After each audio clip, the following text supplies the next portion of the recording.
Hello viewers, I'm SB and welcome back to Endless Space 2. Today we're going to be starting a game as the Unfallen. Like I said in the last video, I want to spend some time fiddling with the population systems. I want to get better at creating and maintaining a population that is well suited to our goals, whatever those goals may be in any particular game. Also, I know people are eager for the Vodyani. We're going to do the Vodyani next, but I wanted to take a little break because the last Valters game we ran was very military, and then that UE game was obviously very military.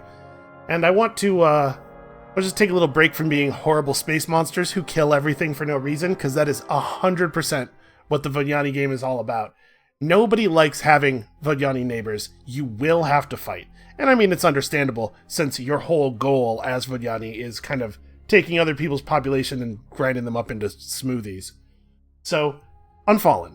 A little more peaceful, a little more growth-focused, and very powerful. Last time I played the game, the Unfallen, in my opinion, might have been the most powerful faction. But I know there have been a lot of patches and stuff since then, so let's see how they've changed. First of all, the core of the Unfallen thing, so the most special thing about Unfallen, is this Celestial Vines mechanic. You don't build colony ships and go to a system and drop an outpost with the Unfallen. You have this massive network of interstellar vines, and you make these like tender ships that help encourage the vines to grow out to nearby systems. And then once the system is all anchored within your network of vines, you can just have some Unfallen walk along the vines over to the new system and plop down there. It's pretty weird. It's not much like anything else I've ever seen in a 4X game. And really, I think that I think these two games, the Unfallen game followed by the Vodyani game, should do a good job of showing, if you're not super familiar with Endless Space, what it is that makes the Endless 4X games so great, in my opinion, which is that the factions are just so incredibly different from one another. So yes, we have this Vines thing. We can vine up planets to take them over, other people's systems to take them over via Pacific conversion. And we can also vine up systems that are owned by our friends and just leave the vines there and not do anything with them, and they'll provide growth and approval bonuses. And our basic population unit is pacifist and generates just a tremendous amount of food, like really a lot of population growth. Our faction traits are, we start with the off-world agribusiness and planetary landscaping technologies, so lots more food, and the ability to immediately begin diplomacy, so when we meet minor factions on those first couple of turns, scouting around with our initial probe ship, we'll be able to start getting resources and stuff from them immediately. Then there's this thing. Okay, so the Guardians are units of population that are already on most planets in most systems, but nobody can see them. They're just sort of part of the world, unless a player with the Guardians trait comes along to awaken them. So Guardians fight off defenders. They have, they're one of the population units that has one of those traits. It's like does damage to attackers during battle. They also create approval and influence, but if you are a person who has a system, who owns a system, and a guy with the Guardians trait comes along and awakens all your Guardians, and then you go to war with the guy who had the Guardians trait, the Guardians turn on you. And they won't, kill your population units, but they will sap your influence, and I think they might lower their approval in the system as well. It's a weird trait. It's pretty powerful, though. We also are harmonious. We have 2 whole levels of harmoniousness, which apparently means this stuff. So it's good for us to be at peace with people, and the Pacifists Laws will re-encourage that as well. We do not like war, but we are capable of it. So our government starts as a democracy. We get 3 political parties represented on our Senate, which means we'll have a wider variety of laws to choose from. We have an extra law slot, and we get plus approval from each of our citizens. People generally like to live in a democracy. It is worth noting that one of the big differences between democracy and federation, which we just played with, is that federations allow you to expand more. There's an extra system slot before you are over colonizing. So that could have an effect. And then, of course, our government is pacifist by default. All right, I've decided we're We're going to pick up a new galaxy shape here. We're going to try a spiral galaxy with 4 arms. I figure 4 arms for 9 players means that nobody's going to be all by themselves to just gobble up an entire sector. I turned up the number of constellations, so we should see a larger number of smaller constellations. Because I didn't like how last game there wasn't a lot of play in the constellations. It's sort of like we took it over and then it was ours forever and there was never another one we had to think about. And 10 players. I've fiddled with the colors a little bit more. Let me know if these colors work or do not work for you. Hopefully things should be a little clearer and nobody should look like a minor faction. And let's get to it. Check out our weird interstellar vine network.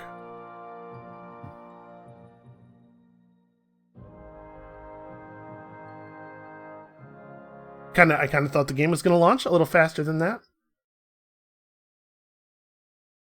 Okay, there we go.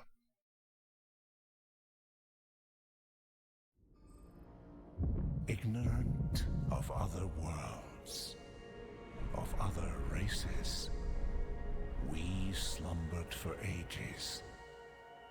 We were even ignorant of ourselves. For we knew fire as rebirth, renewal, life, not as death, from above as from below. The carnage of the flames terrified us, but the heart soothed us, and we thought long about what we must do. For this new fire also awoke things inside us. Talents, truths, and a desire to heal the galaxy. Everything begins with fire. But we will not let everything end with fire.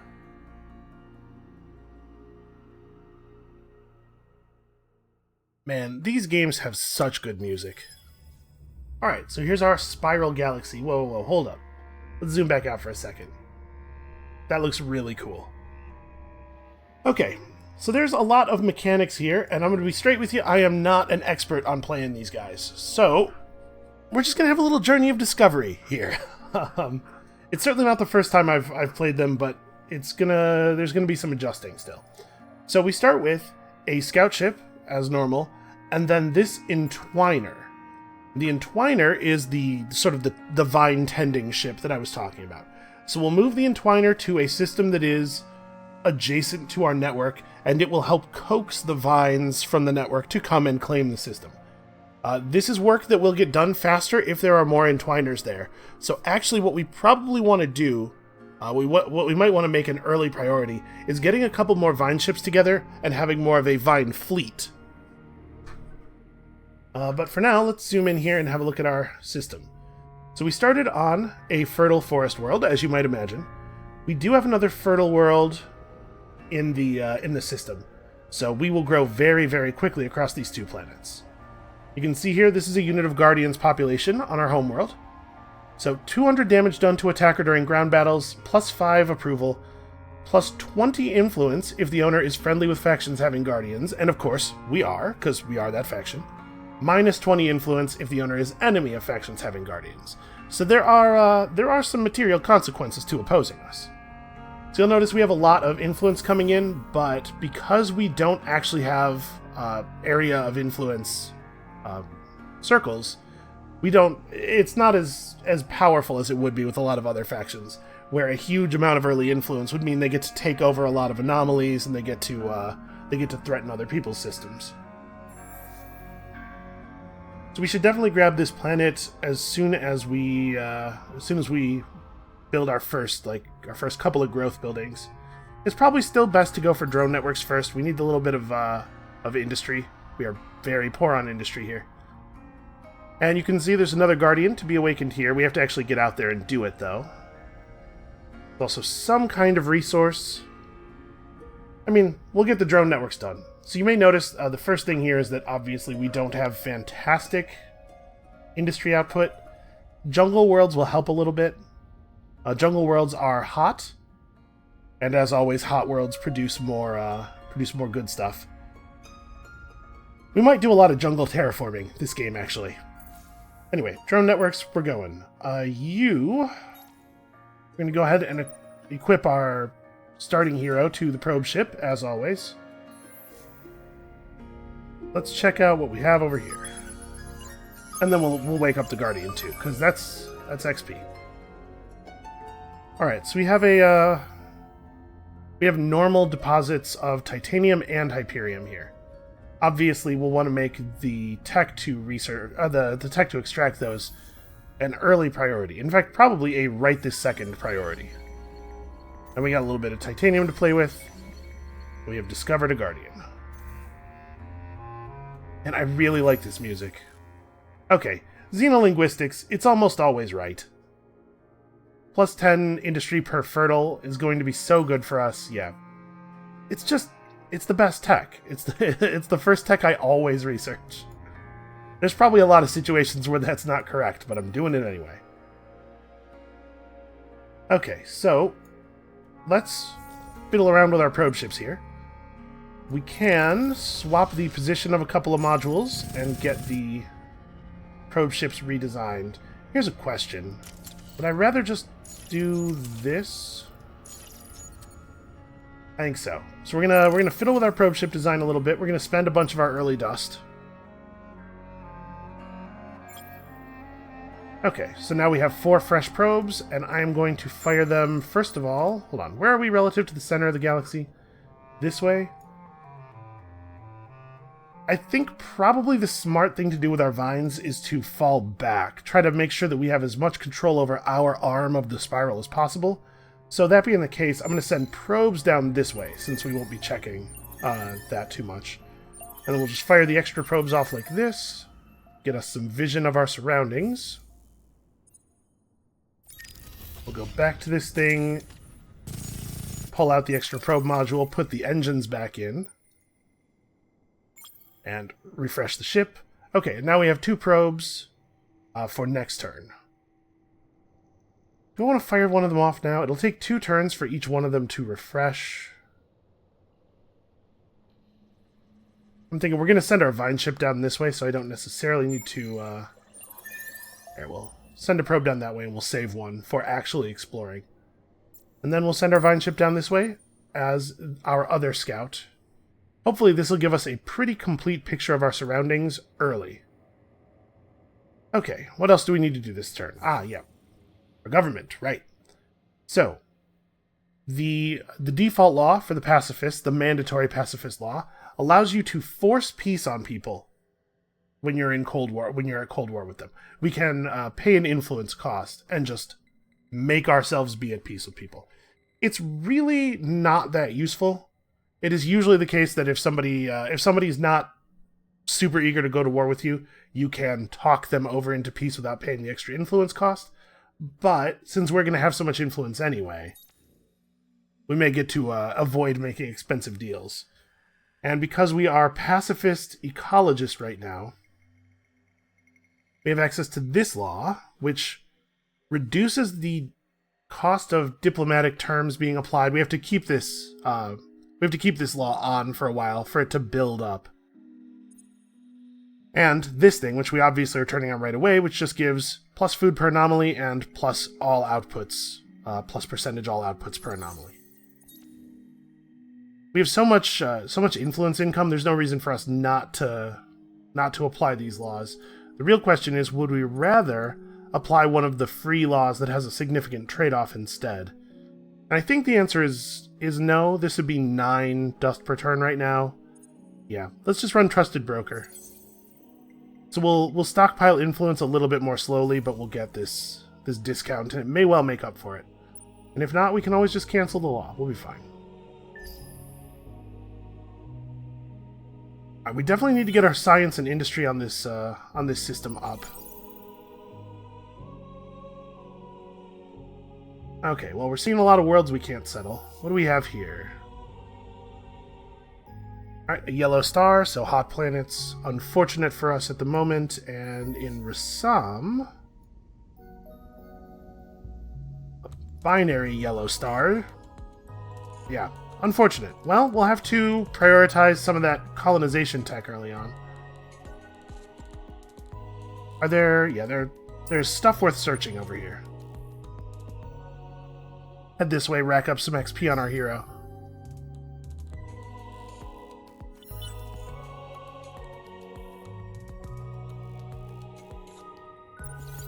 Well, I see a lot of systems, but not a lot of places to actually colonize. That's unfortunate.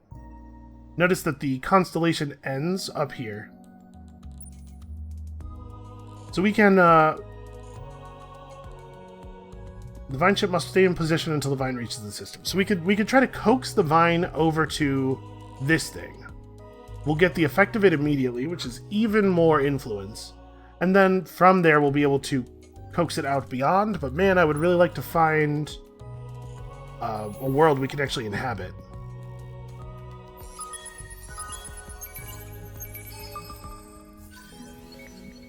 Alright, what have we? We've discovered a strong magnetic field. Not great.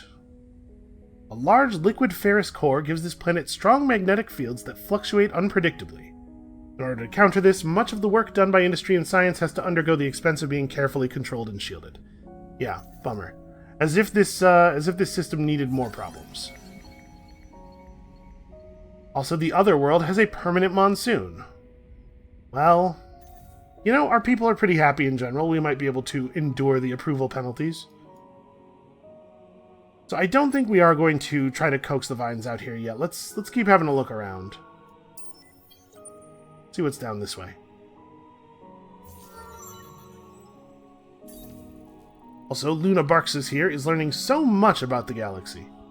So the Unfallen part of the skill circle here, of course, has extra food in it. And plus 1% fleet health per current command point. You can actually get Unfallen fleets to be pretty terrifying to play against.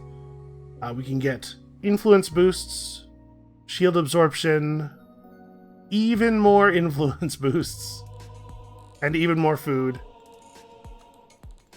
and considerably improved health regen. It's especially worth noting that Political Leader with this trait gives all of your fleets everywhere extra health regen, which is cool. And then also we are a Seeker, so we can get some extra science and damage, a little bit more influence. I have to say, this hero's skill groups are not amazing. I think we should probably grab Blue Sky Speculator first. This is a little bit more effective when you have a little bit of population to go with it. A little bit of flat science boost right now will dramatically speed up our research. Right, yeah, our science per turn is 19. So as soon as this hero is reassigned to a system, we're going to see a pretty dramatic change in our research rate. This kind of stuff right here is the reason you do this little probes and exploration experience slingshot, because it really is nice to have a couple of traits before you start governing for real. Well, here's a world we could actually inhabit. A huge monsoon. Okay, I like a huge colonizable world. So we're going to pull the vine ship back to Circini and start vining it up, and then run the vines out to Ying. We may as well go around here. To do that, we can get a little bit more information on our way.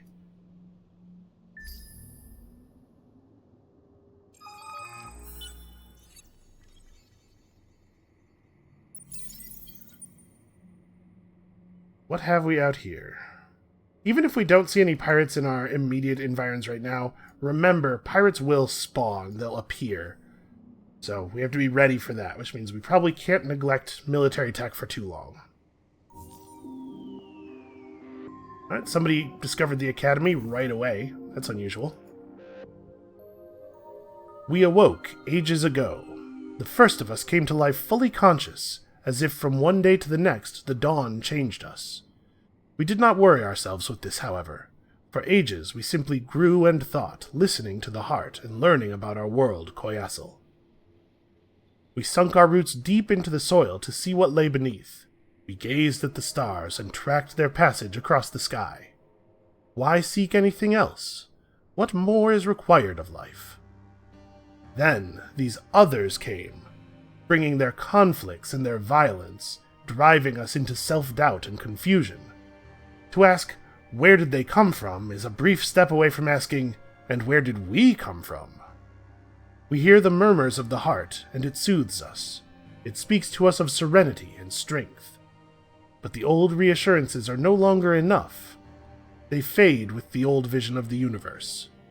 It seems we are one small clod of dirt in an unthinkably vast galaxy, and now we must raise up our limbs, shake out our roots, and look beyond Koyassel. Some say we do not need to look outward. We have Koyassel and the heart, and they will protect and guide us. Some say that the new knowledge is critical to our future, that the violence and aggressive science of the others must be controlled. I do not back either side in this debate. I would not see us limited to Koyassel, nor would I see us enslaving the others. Alright, so we can choose to know or grow. If we possess 2 anomalies in our empire, we get a random tech, or possess 3 new star systems to get 60 red sang. Well, first of all, this will be more difficult, and secondly, this is a worse reward. So I think we're going for no here. Some Unfallen insist that we must grasp the new sciences, the new ways, to understand ourselves. Thirds become ships, and ships explore. So yeah, our ships are actually made out of Unfallen, which is, weird. It's a weird thing. Alright, let's get in here and search these curiosities. What have we here? Okay, that's kind of what I figured. At this point, a subterranean curiosity is not likely to be too many different things. So once again, we'll have another source of both of the strategic resources. It's nice. You get stuff early, you get to build a lot of the more important buildings that unfortunately have strategic costs. You get to build better ships. We are a peaceful people, but many of the other people in the galaxy are not.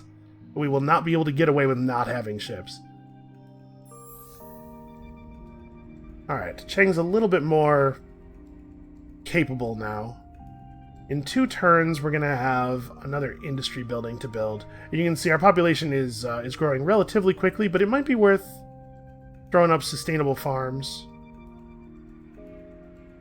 So as soon as we take Cheng 2... Well, actually, maybe we should just take Cheng 2 right now. Oh, I guess it's going to take basically no time at all. You know what? We could really use the extra science, actually. Let's do this into Cerebral Reality. As soon as Xenolinguistics comes up, we'll put Cerebral Reality on hold for the industry building. We'll figure things out from there.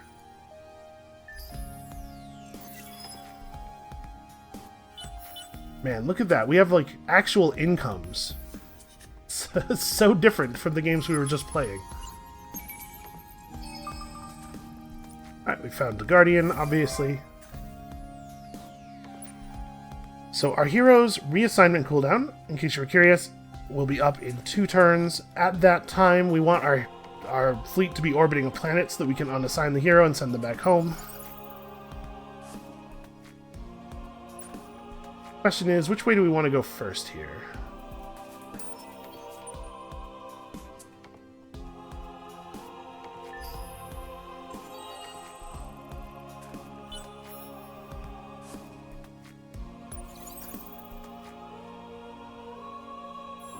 You know, with this only being 1 more turn, maybe we'll just let that finish. The extra science will be really nice.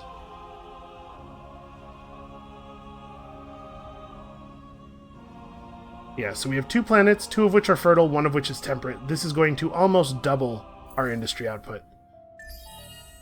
Of course, we want to get some of our food buildings built, and the earlier they're built, the better, but we need industry. Absolutely must have industry. I think I'm going to pick up Plasma Metallurgy too before we go on to anything else, just that we're pulling both of our resources in.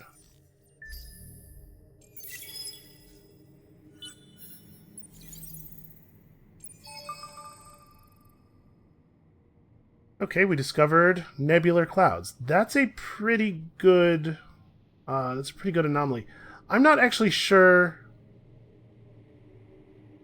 I'm not actually sure how these work. Do these, when you vine them up, do they go to the closest system? The bonuses?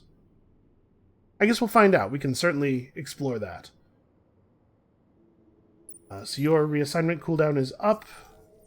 So let's pull you out of this fleet and reassign you to here. Almost level 3 already. Look at that. Our science per turn has increased tremendously. We're in much, much better shape already. I guess let's go here. Looks like Andromeda actually doesn't have any curiosities for us to explore. After we get the industry up, we got to start thinking about vine ships. Because for real, this is going to take a long time. You can see down there, 20 turns to run the vines out with just the one ship. They're going to need some help.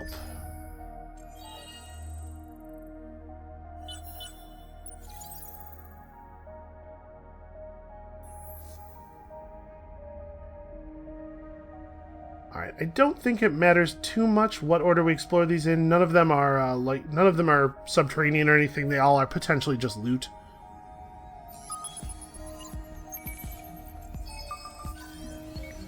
We discovered some pulsos. Okay, that's helpful.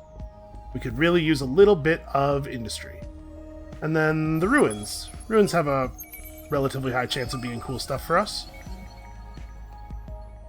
Nope, we discovered that this planet in fact has Kessler syndrome.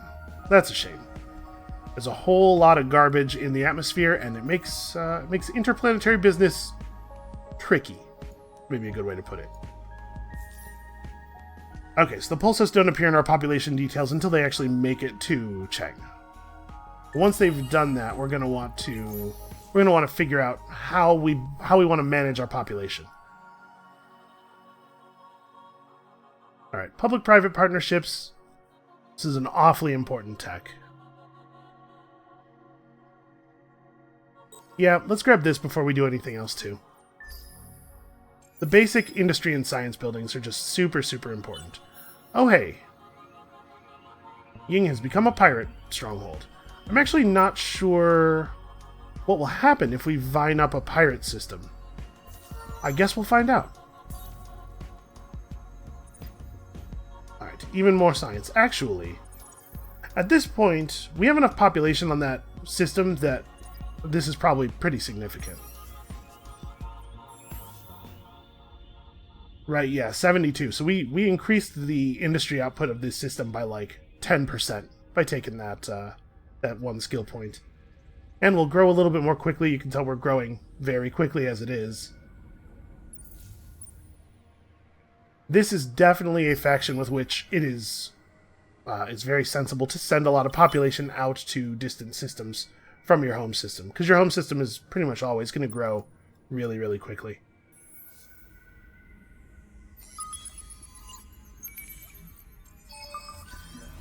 And we have discovered a blue cap mold. Okay. The pirate ship went this way, so we don't have to worry about them attacking the vine ship at Circini. And you can see here a rough indication of how complete the vines are. This will fill in more of our color as we get closer to being done with it.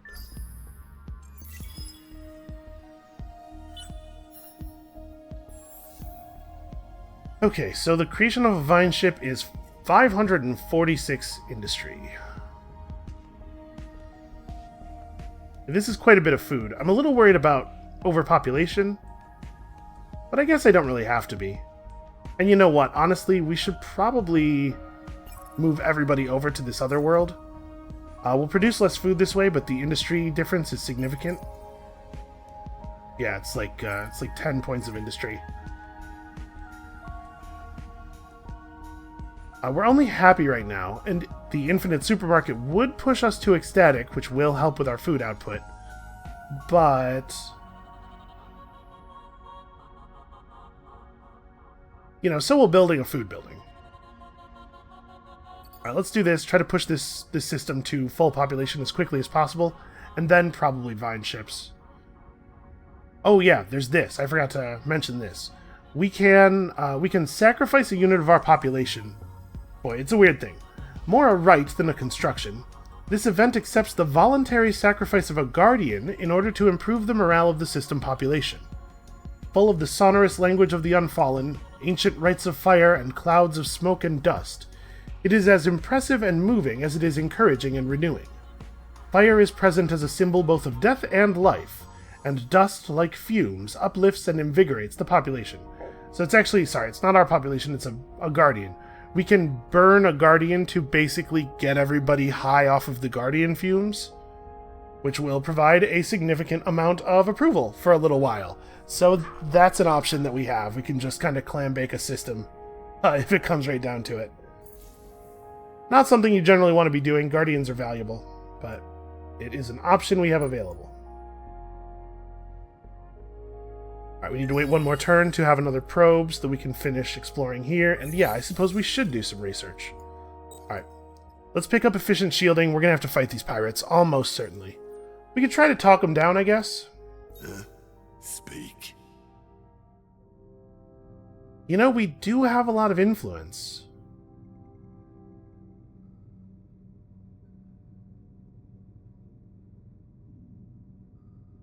Yeah, you know what? Let's mess with them a little bit. We haven't used these options basically at all. I've not been playing with the pirates too much. We've just been blowing them up.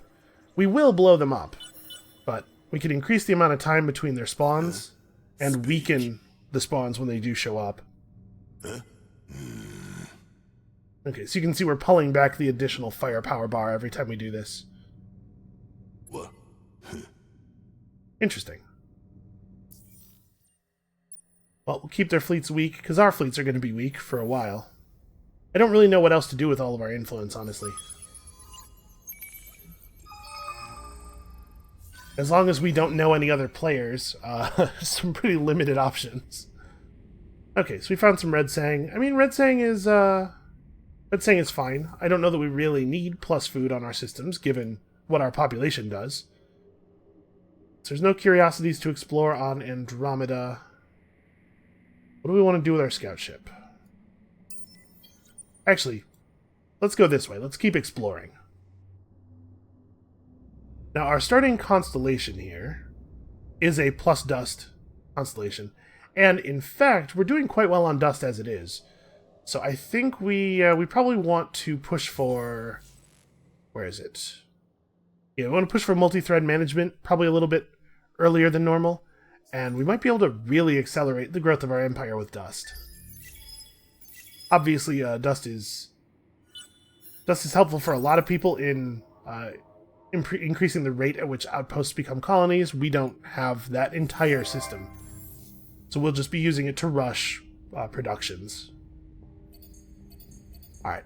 I think we want to go up to a full fleet of vine ships.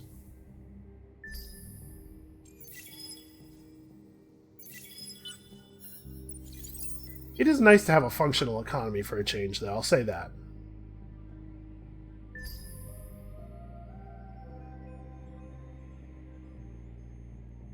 Obviously, as we build buildings, we're going to need to keep increasing our dust gains to make sure that we can actually pay for the upkeep on all the cool stuff we're developing. Man, I really hope these pirates don't come to Cersini.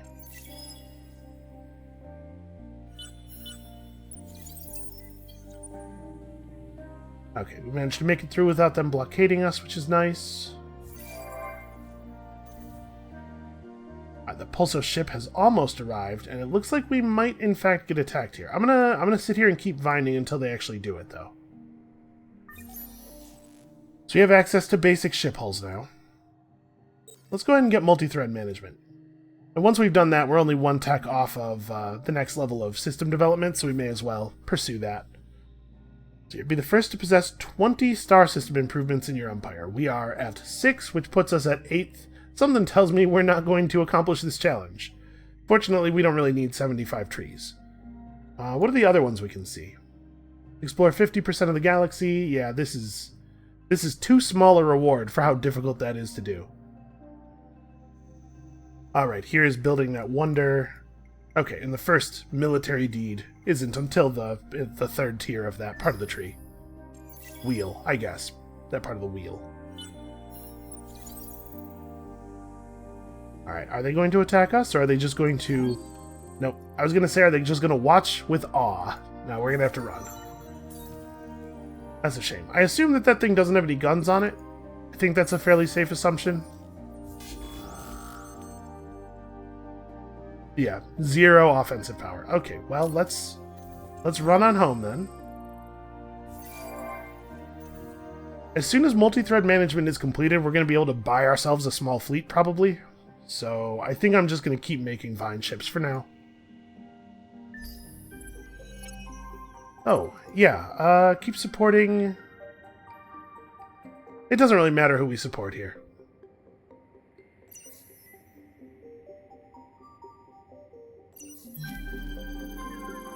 Alright, so the scientists have joined us in the government because we have 3-party representation.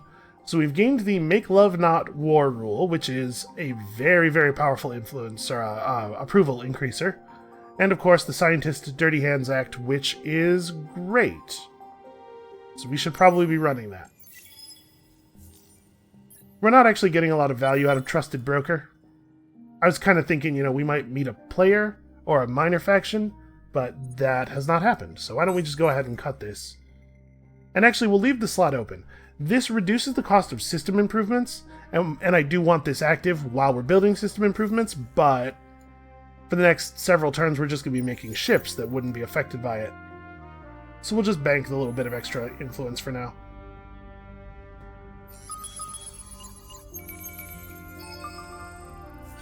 They discovered Guardians and also another strong magnetic field. What an unpleasant part of the galaxy we live in.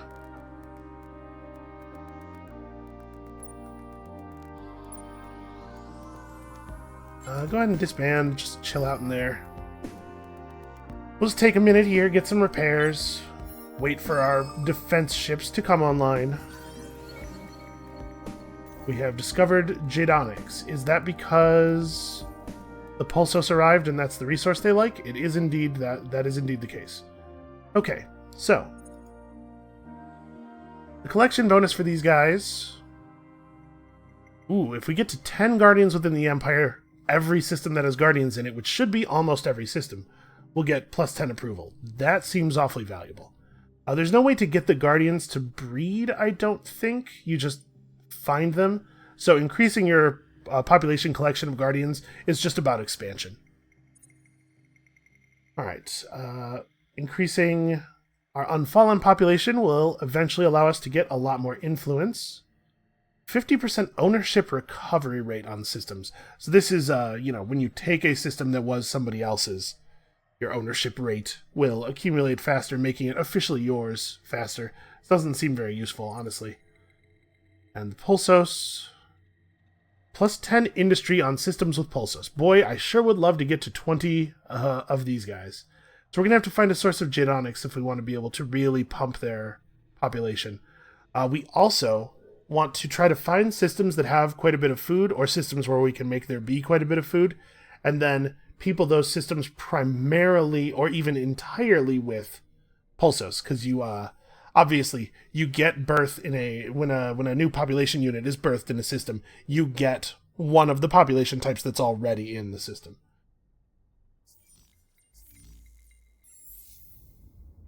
Okay, so we are getting pretty close to being too overpopulated here. And we're only getting happier, if you can believe it. These guys are weird. There's some weird mechanical concerns at play here.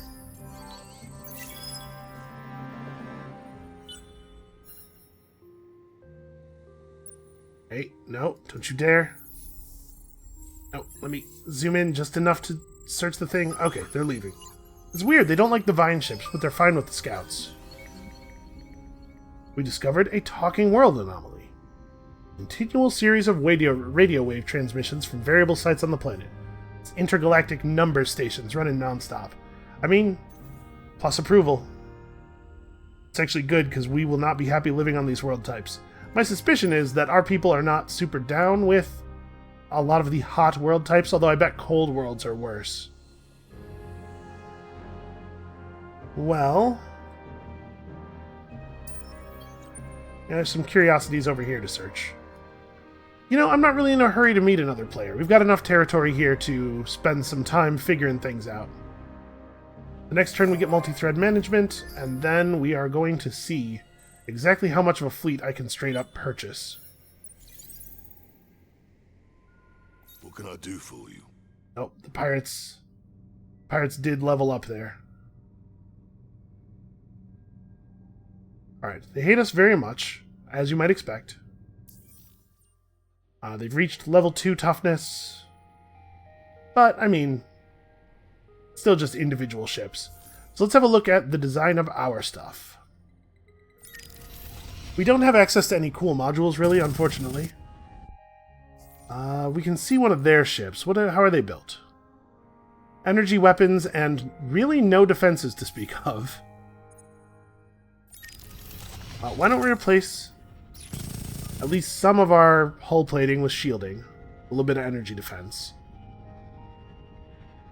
And then bullet weapons seem fine, I guess.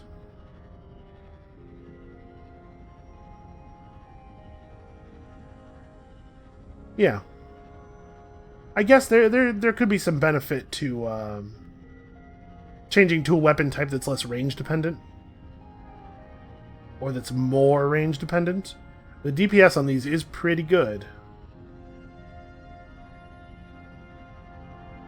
Yeah, we'll leave it with the bullet weapons. Alright, so needles. Okay, we cannot really buy a fleet. That is not really an option. Why don't we move this vine ship to the end? We'll rush one of these. And once our 4 ships are completed, we can just orbit Ying and keep the pirates canned up in there. And maybe we'll vine the pirate world up and see if we can just take it over. Obviously, we're pretty far away from Pacific conversion, but also pirates aren't players, and the rules for taking over pirate systems might be different. If we take over, or if we get atmospheric filtration, we will gain access to ash colonization. That is a thing that we could use, right? Yeah, this is a huge ash world. And we're gonna have to vine up Cersini anyway to get Ying. So yeah, why don't we take that? That'll get us our first level of system upgrades. We don't actually have any luxuries coming in right now to make that upgrade out of, but at least we can start planning.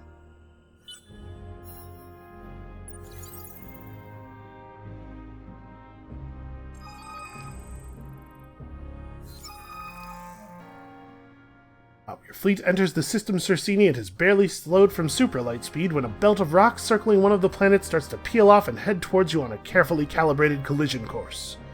With your current inertia and momentum, unfortunately, a course change is impossible. Yeah, let's study the effect. We'll just tank the hit. I don't know why our fleet came out of super light anyway. We're just passing through.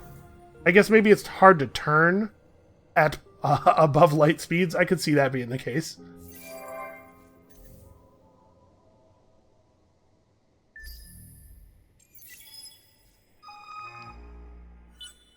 I have to imagine we'll be able to keep the pirates under control here.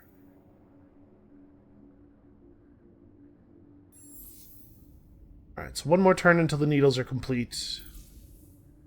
We do need to get that science building out. I think maybe that should be the next thing we do. And what have we here? Plus 15 industry on colonies on the Empire. It turns out science pays. Secrets of sophisticated magnetics and guidance systems will prove worthwhile in your own industries.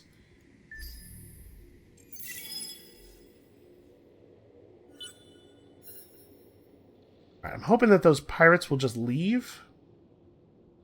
We're having some manpower problems, by the way. This is what happens when you build a lot of ships in a very short amount of time, as at this point we well know. Actually, do I want to go to the pirate world? Maybe I just want to go to Cersini and hang out here while the Vine ships do their thing. Okay, the pirates did leave now. So we have a tiny ash world, a tiny arid world, and a small savanna. Not exactly amazing. Let's explore the savanna world first. See what these life forms are. Transvine. Okay, that's interesting. And blue cap mold. I like blue cap mold a lot as our system booster. Hopefully we can make that happen. How good is the deposit?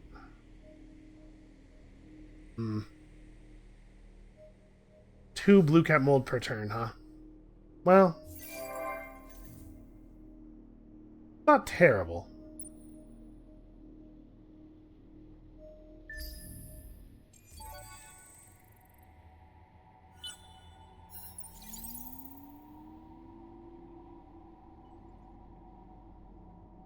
What can I do for you? We're going to meet that fleet at their homeworld on the next turn here. So this reduces pirate power gains. How does this additional firepower bar interact with the power level of the pirate? Are these two completely different things? These have no relation, or... We gotta fiddle around with the pirates more. Alright, use a little bit of extra science. Since I've been so slow to construct our science buildings.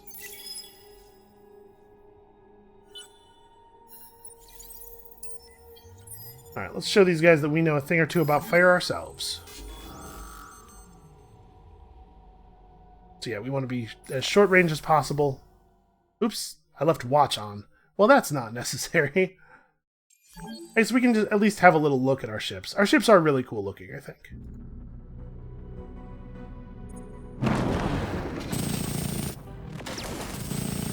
As you can see, there's obvious wood grain, sort of like a leaf thing going on with these weird sail-like structures. I think they're really cool looking. It was a little unnatural to see them firing tons of bullets into space. But, hey guys, what's taking so long? Okay, they got it. Yeah. Obviously, we'll be able to deal with anything that comes out of this pirate world for quite some time. And our damaged Vine ship has been fully repaired, so let's get back out there and fix things.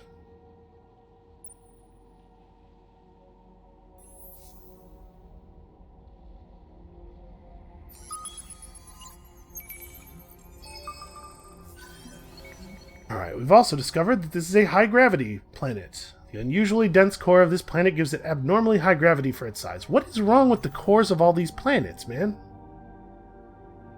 We gotta figure out a way that we can, like, lance a planet and drain some of the core out. Not all of it, obviously, but, you know, just minor modifications, that's all. Okay, so we have access to system development now. And we can see this deed.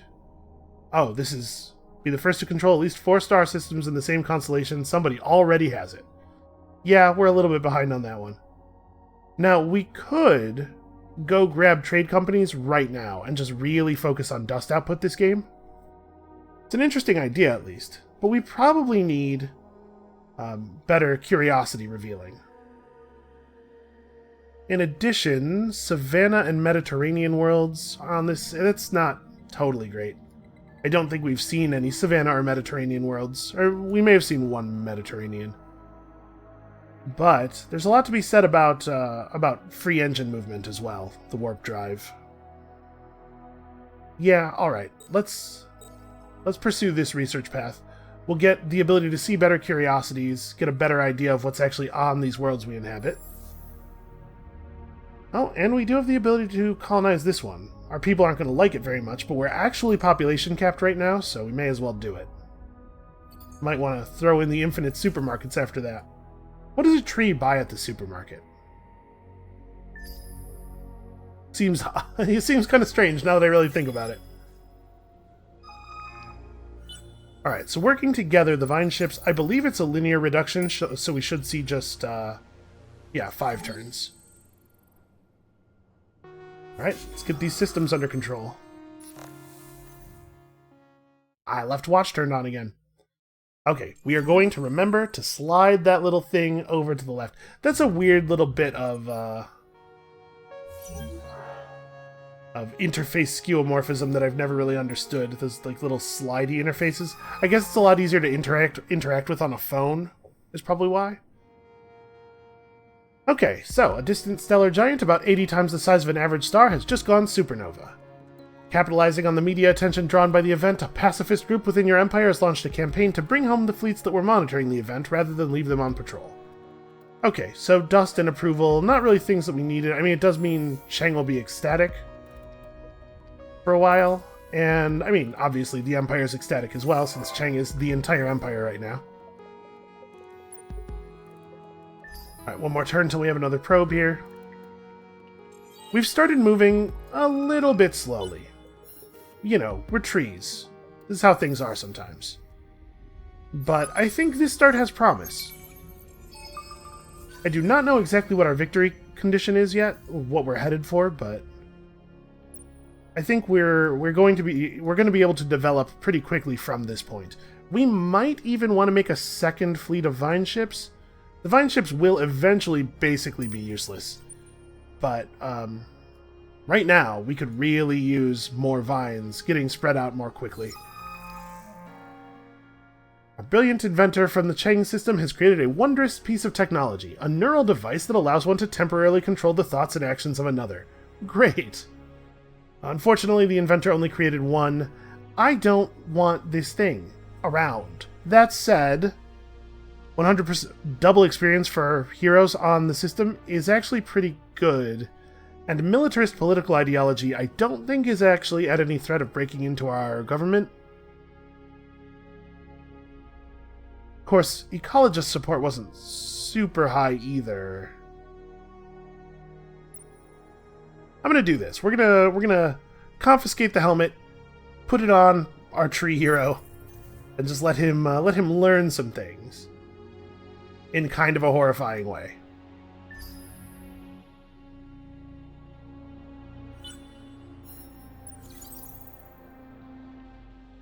Actually, you know what? Before we go searching curiosities, why don't you actually feel out the rest of the constellation? So we still don't have a huge number of settleable worlds, but we've made each of the systems around us inhabitable. Well, almost all of them.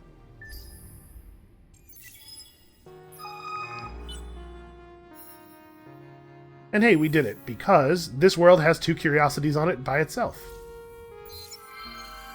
We begin to understand the shape of the galaxy. The mysteries of the stars are like winter branches, dark traceries against a gray sky. We absorb the knowledge of the anomalies and study their strange nature. We will consider and grow, and perhaps even change. We got extreme atmospherics as our tech. That's actually really lucky. So, when you get a random technology, it can be any technology that you could currently research. We got super lucky here, and we got one from the next tier of the system development track, and it's the one that lets us mine antimatter and gives us the ability to populate gas planets. This is a huge stroke of luck. When the Unfallen awoke and began to study our world, we learned many things quickly. The greatest lesson we learned, however, was fire. As siblings of the trees, we have an intimate understanding of fire. It was initially treated as a dangerous, if desirable, force, necessary to burst the seeds open, but jealous and hungry if ignored or taken for granted. As our wisdom grew, we saw that it was merely excited electrons, and some now belittle fire, calling it a tool that we should exploit.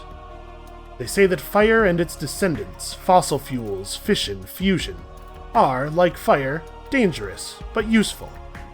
Some took to the sun and wind for power, seeking to use natural forms of energy rather than those that rely upon destruction. This is an old debate, and one that will not finish in my lifetime. But the basic philosophies of the Unfallen are simple. Everything begins and ends with fire. As we extend into the galaxy, many questions will arise, and some will find answers. But this fundamental question remains. Are we light, or are we fire? Well, you know, I would prefer sustainability. Reach a stock of 859 influence in your empire. Well, that is completely trivial to do. And we'll get a support module that feeds us even more influence. Or we could use the fleets of the Unfallen to destroy some pirates to get... those are some pretty good bullet weapons. You know what? In time, we will surpass this. We'll have weapons that are better. but we'll never get a straight-up replacement for this thing. And also, we have to put in 0 effort to make this happen, so that doesn't hurt. For those who are uneasy with fire, there are other ways to extend the power of the Unfallen, and to maintain our security against the violence of the others. Listen, if you leave yourself reliant on finite resources for your energy, you're going to find yourself capable of being put into some positions you would rather not be in. Sustainability is good, especially if we're talking about creating an empire that is, for all intents and purposes, infinite. Alright. So yeah, this was super, super lucky. It's really great for this to have happened. It does make me kind of want to push to commercial frameworks and like just open up the next tier of this. But I do think we still need to push science a little bit. We need to get the ability to see better curiosities. So I kind of want to go all the way to evaporation inhibitors. We can at least... level 4 is the highest level that curiosities can be. We can at least see everything. Like if we grab this, we could colonize arid, snow, and steppes. Neither one of these world types are super important. Although eukaryotic sap does give us just +5 approval on all of our planets without having to build anything. Kind of hard to argue with that. Not that we really need approval right now, but we may in the future. And this is free stuff. Yeah, but this thing being a supporting tech for that, like we'll get this done and then we'll head on to more important things. Alright, remember, we're only ecstatic because of that event. We do still need the approval. And then we might go for something... one of these wonders. You can check out that curiosity, too.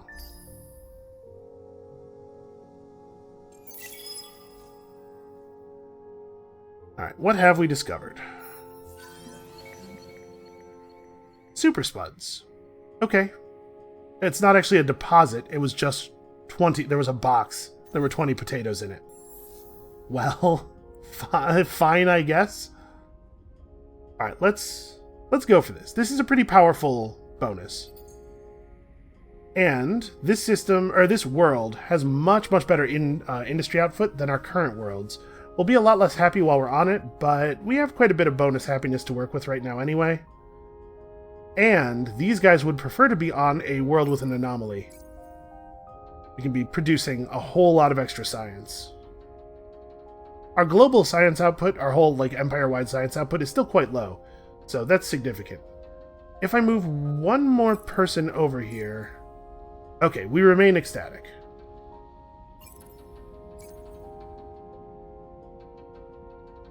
Yeah, it gives us a little bit of... actually, if we move one more over even... yeah, it gives us a little bit more headroom. It doesn't change the number of turns that we have to spend on this. Okay. There's some room for growth, and we're actually just about to have our second system now. Alright, well, we've arrived. We may as well search a little bit. Wow, there is a lot of stuff available to us here.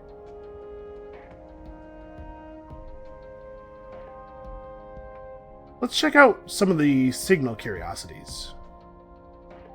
We're actually getting the ability to inhabit snow worlds right now, aren't we? Oh no, that's right. I chose to go the other way with it. Well, whatever. Let's check out the signal curiosity here.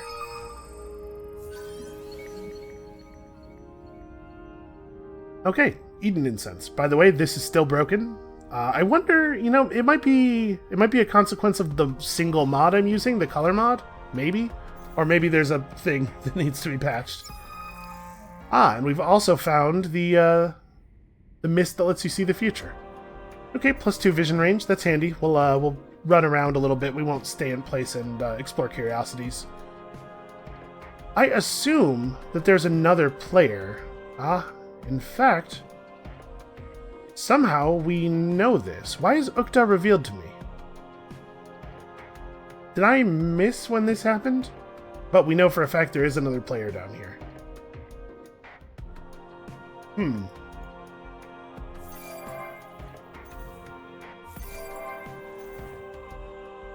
Okay, so when we take over this system next turn, yeah.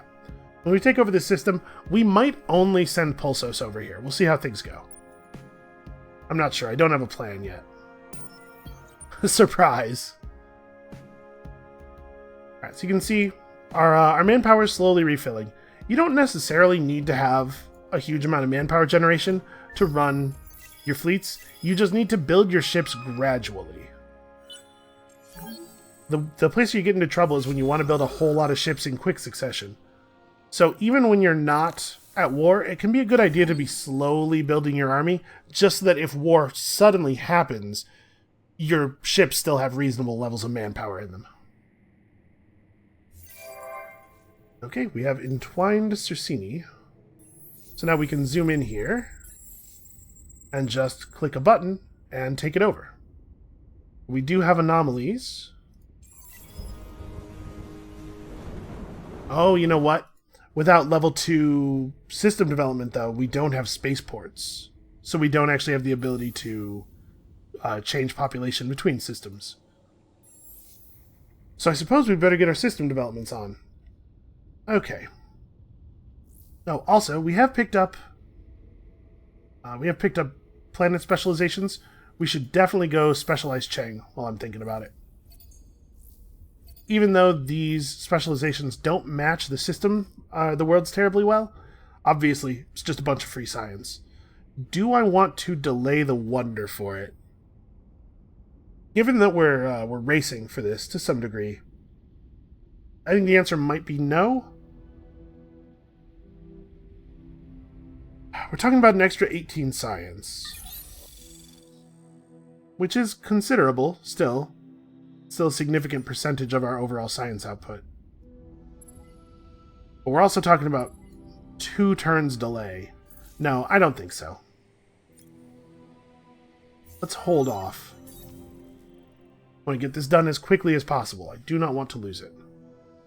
So, what do we want to do with our hero now? We can get even more influence coming in, but do we need it? I guess there's not a lot of other super relevant stuff we can get on our planets. We can pick up the extra food, not that we really need it. Well, let's keep working on the thing we're working. I don't know what we're going to do with all this influence, but we can do something. Also, I am so spacey, I totally forgot to turn on the Dirty Hands Act. Make our system improvements a little bit cheaper. Okay. So we're definitely going to need food. This is just plus 10 food here. It'll have to do. I mean, we need food badly. So, am I allowed to vine up the pirate world? I am not. Okay, you cannot connect vines to enemy systems. Well, then I guess we'd better send the vine ships down here. We can start getting luxury resources in, and thus do our system developments. I think it'll probably be Blue Cap.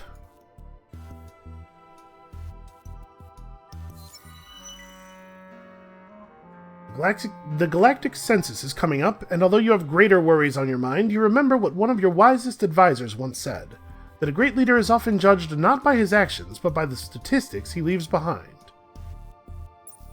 Well,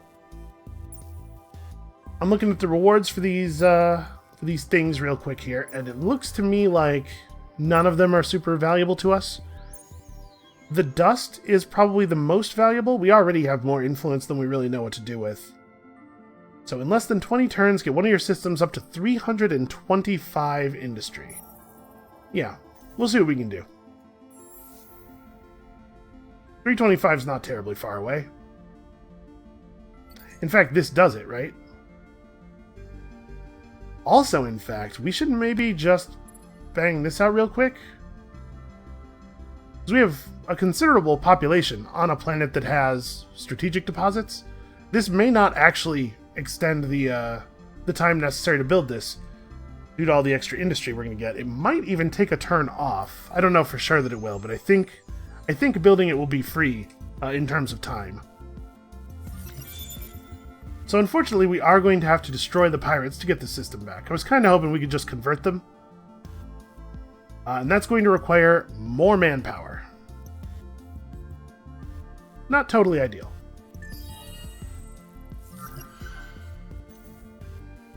Yes, I suppose we should research things. It's a shame you can't queue up stuff in the next tier once you've queued up enough things from the previous tier. I understand why that would be a pain to implement, but it would be nice.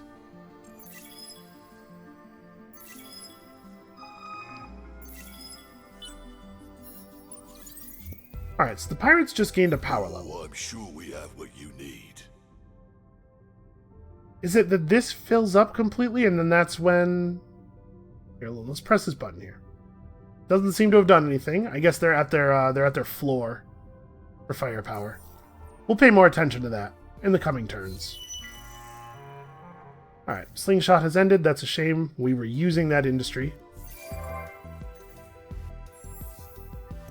Oh, and somebody built the thing before we could complete it. Turns out we were just too slow. But we have gained access to the Intergalactic Technology Center. We could just go for this. We can get a considerable amount of extra science out of the magnetic field generators now that we have Cheng 1. Let's do that, and then we'll see. We'll see on the Wonder. I probably actually want to make some more ships. We have enough manpower now stored back up. We had to spend some to establish the garrison of the new system, but we could build a couple more ships, get over here, and just really outnumber the pirates. Oh, increased prices for adamantium. Well, that's not a thing we can participate in. So now that we have a little bit more money, I'm loath to just rush the food here, though. We might be better off rushing some ships, right? Because I would really like to be rid of these pirates and be able to vine up that system.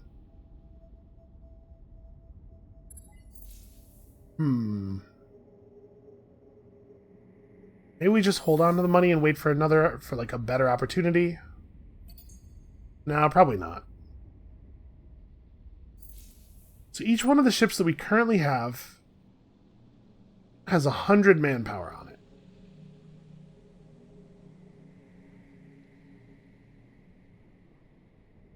We really do just need one or two more ships, huh?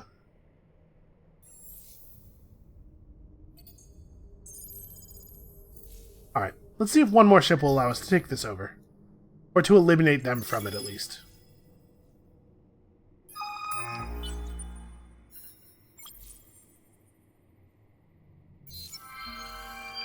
Hey look, we did it. It's very, very easy. Our tales and discoveries are things of wonder. How grand, how stunning this galaxy is. How fortunate we are to live and breathe within its bounteous limits. And yet, how very dangerous it is. By the way, we also did this, because this also was very, very easy. Unfortunately, not much of a reward. Mafaza, an aging second, who would doubtless be dormant by now had the others not arrived, has come forward as the champion of tradition. Once a firekeeper, she is now a steady voice for calm and introspection. Her greatest foil is Atalata, who has raised his limbs under distant suns and met many other peoples. One argues for continuity, the other for adaptation. One preaches adhering to custom, and the other insists on radical evolution of government and society. The heart speaks to us, as she always has. Our conscience and our guide, she is a voice within all Unfallen that is both God and counselor. As we share what we have learned of our cosmos and the words of the heart, the words of the heart are clear. Our role is to understand the other and speak with the other. The passion of the heart is clear in this, for we have felt tremors in her that have never before been sensed, even in the memories of the oldest of the thirds. We must study other species as we have studied ourselves, for the heart will not accept anger and conflict when dialogue and harmony are possible. The heart accepts the need for fire, but only for the fire that renews. The fire that destroys has no place among the Unfallen. Yet some speak of our new knowledge as something like the fire that destroys. For if we must adapt and grow and change, the oldest among us will be lost and left behind. What is the value of a third who has lived centuries in an unchanging world, and whose store of life wisdom becomes less and less valuable? These questions drive to the foundations of our civilization, and even the reassuring pulse of the heart does not soothe us. So, we can take the integration path, bring our species within other boundaries, that we may bring other species within our boundaries, that we may study them and learn to live in harmony, which does play well with the thing we're trying to do anyway. Or prepare to travel and explore more widely, that we may meet with others and be seen as friends. I do like this a lot. We'll unlock the Center of Light and Life, a system improvement that gives us plus 10 science per different population type we have. Or we could go after this to get Harmony of the Heart. You know, we have a lot of approval boosters already. In addition to this being sort of the thing we were doing anyway, I think this reward is more valuable. So increase the number of non-unfallen population in your empire to 16. We can do that. As soon as we have spaceports, it's going to get a little bit easier. So we probably want to swap you so we can have the Pulsos here. Yeah, we're still maintaining Ecstatic, just barely, but... we might want to redesign these ships to be a little faster. I'm actually not sure what the makeup of a Vine ship is. Oh, you can put extra Vine beacons in. And then 2 defense modules. So actually, there's only 2 slots available.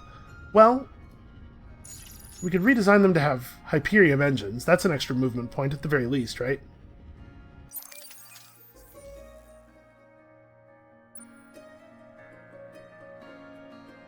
Alright, now we have a pretty significant manpower advantage. Let's see if we can just take these guys down. It's probably going to take more than 1 turn of attacking. And we could use preemptive bombing to soften them up a little bit. Now, you know what? We're not in a rush. We'll win the fight slowly but certainly. Alright, I want to deal with this pirate world before we stop for the day.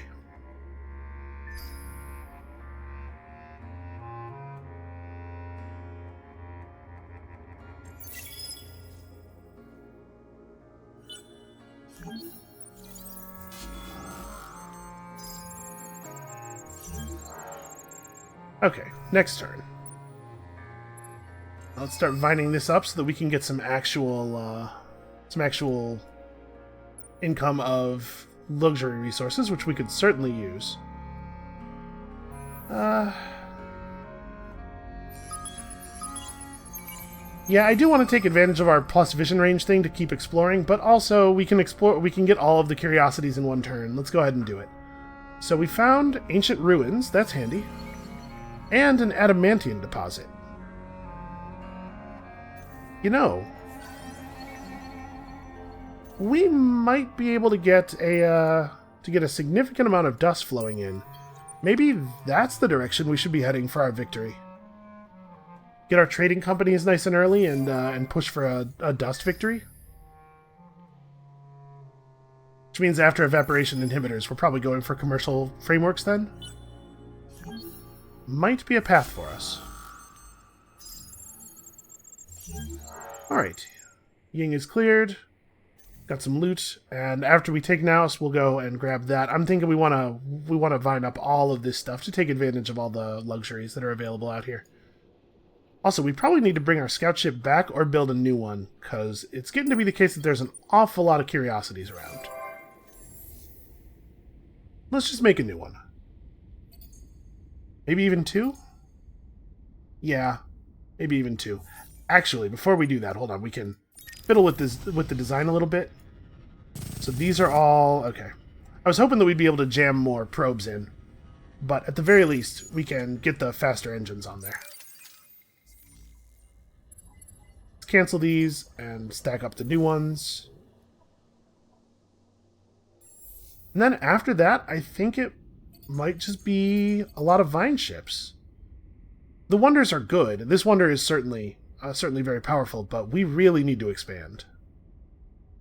We also really need spaceports. I need to move some of this population around. Okay, and you guys, I don't even know what to do with you.